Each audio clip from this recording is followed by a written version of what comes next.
ओम नमः शिवाय। ओम पितृदेवताभ्यो नमः। स्वागत है आप सभी का मेरे राधे कृष्ण ब्रजधाम यूट्यूब चैनल पर।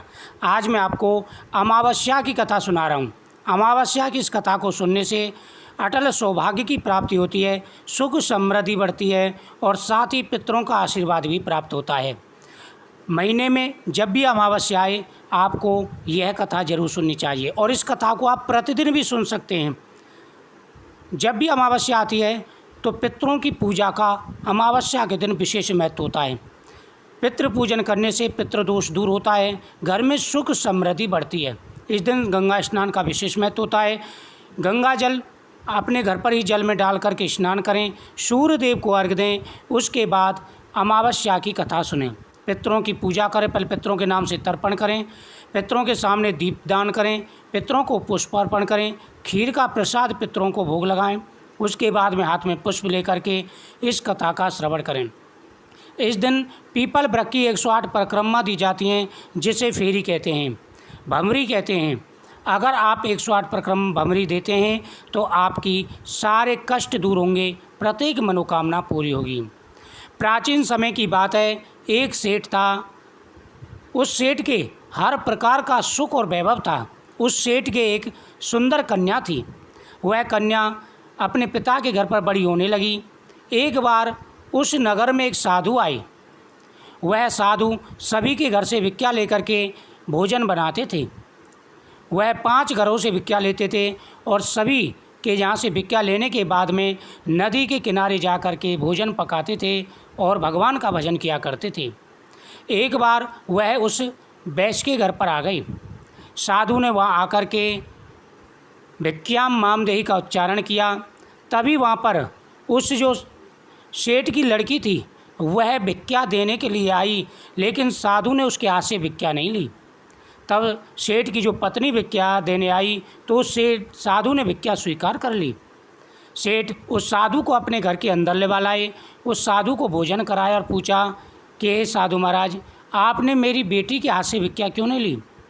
साधु ने कहा कि हे सेठ, तुम्हारी लड़की के भाग्य में वैधव्य दोष है, इसके भाग्य में वैधव्य दोष है, इसलिए इसके हाथ से मैंने भिक्षा ग्रहण नहीं की। साधु ने कहा कि इसका प्रयत्न करना चाहिए जिससे वैधव्य दोष मिट जाए।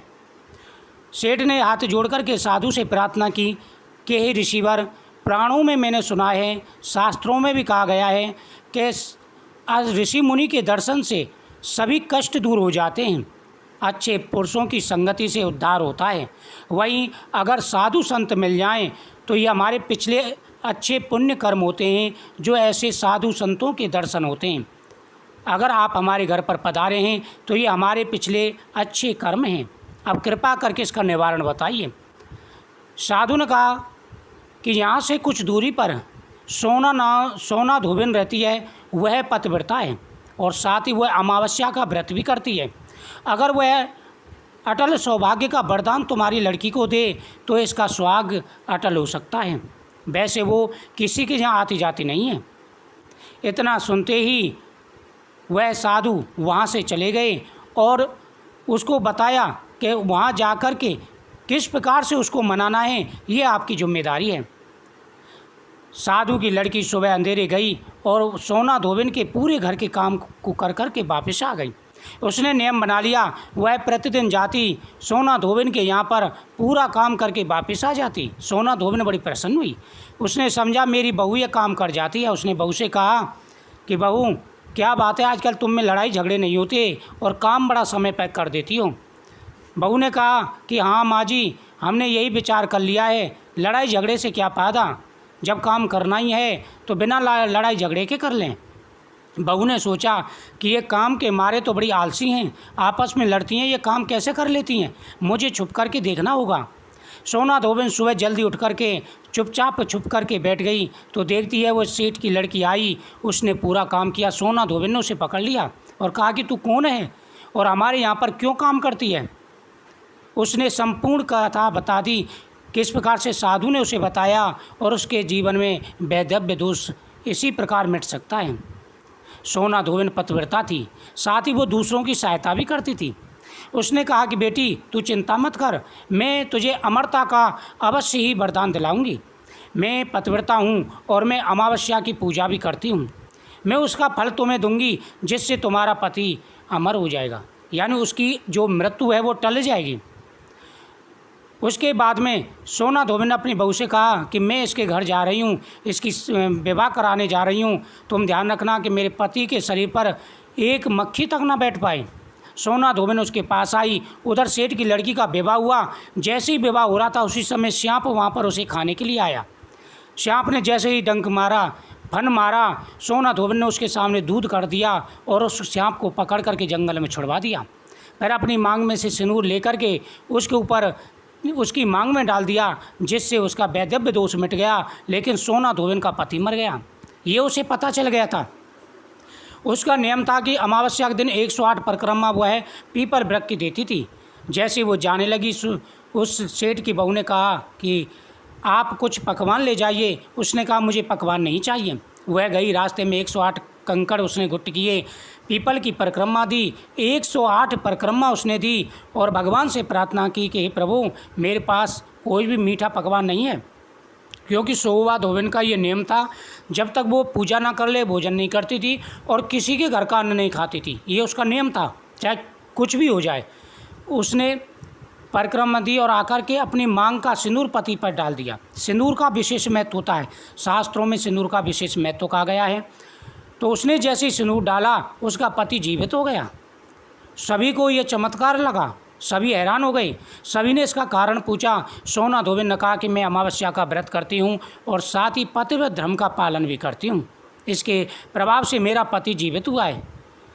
उस दिन से सभी लोग अमावस्या की कथा सुनने लगे और साथ ही अमावस्या का व्रत करने लगे। अमावस्या के दिन पीपल वृक्ष की परिक्रमा करने लगे।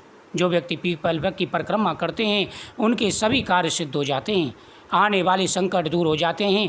पीपल की परिक्रमा करने से पितृ प्रसन्न होकर के आशीर्वाद देते हैं। अमावस्या के दिन पितरों का और भगवान विष्णु का पीपल वृक्ष में वास होता है, इसलिए अमावस्या के दिन पीपल वृक्ष की पूजा जरूर करनी चाहिए। अमावस्या के दिन पितरों के नाम से दान पुण्य करना चाहिए, गौ माता की पूजा करनी चाहिए, भगवान शिव का अभिषेक करना चाहिए। ऐसा करने से आपके कार्य बनने शुरू हो जाते हैं। अगर आपके ऊपर पितृदोष है तो आपको ये कथा जरूर सुननी चाहिए और साथ ही इस दिन आपको परिक्रमा जरूर करनी चाहिए पीपल वृक्ष की।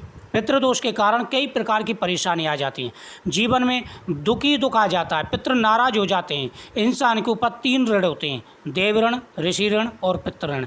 इन तीनों की पूर्ति इंसान को जरूर करनी चाहिए। अगर आप पितरों की पूजा करते हैं तो पितृ ऋण से आप मुक्त होंगे, पितरों का आशीर्वाद भी आपको प्राप्त होगा। मुझे उम्मीद है आपको ये कथा बहुत ही सुंदर लगी होगी, साथ ही अमावस्या की जानकारी भी आपको अच्छी लगी होगी। वीडियो को ज़्यादा से ज़्यादा शेयर करें, चैनल को सब्सक्राइब करें, बगल में बेल आइकन बटन को दबाएं हर वीडियो को नोटिफिकेशन पाने के लिए। मेरे चैनल पर आपको हर प्रकार की कथाओं से रिलेटेड, त्योहारों से रिलेटेड वीडियो प्राप्त होती रहेंगी। तो आप अमावस्या के दिन इन बातों का ध्यान रखें, साथ ही गोग्रास जरूर निकालें। सुबह जब पितरों की पूजा कर रहे हों तो उस समय आपको 5 जगह गोग्रास जरूर निकालना चाहिए। पहला अग्नि का, दूसरा गाय का, तीसरा कोए का, चौथा पीपल वृक्ष का, 5वां जो होता है वो बहती हुई नदी का होता है। ये गोग्रास जरूर निकालें और साथ ही गौ माता को इस दिन जरूर भोजन करा करके आएँ, मीठा खिला करके आएँ। कमेंट में ओम पितृदेवता